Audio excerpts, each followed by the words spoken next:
বন্ধুরা আসসালামু আলাইকুম। মেসির জাদুকারি গোল কনকাকাফ চ্যাম্পিয়ন্স কাপে বিস্তারিত জানুন পুরো ভিডিওতে। কনকাকাফ চ্যাম্পিয়ন্স কাপের ফার্স্ট লেগের ম্যাচে স্পোর্টিং কেসির বিপক্ষে সকালে মুখোমুখি হয় মায়ামি। ম্যাচের শুরু থেকেই আধিপত্য ইন্টার মায়ামি, বল দখল নিজেদের পায়ে রেখে একের পর এক আক্রমণে প্রতিপক্ষকে লন্ডভন্ড করে ইন্টার মায়ামি। যদিও প্রথম সুযোগগুলো একেবারে মিস করে মায়ামি, যে কারণে গোল শূন্যই প্রথম অর্ধাংশ পার করে ইন্টার মায়ামি স্পোর্টিং কেসির বিপক্ষে।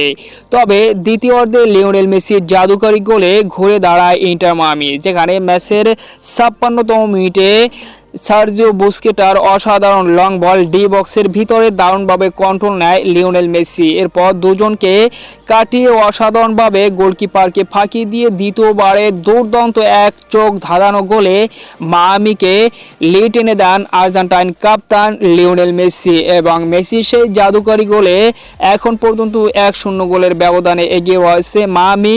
ম্যাচ চলমান 72 মিনিট। তো শেষ পর্যন্ত দেখা যাক এই ফার্স্ট লেগের ম্যাচে মায়ামি কত গোলের ব্যবধানে জয়লাভ করে।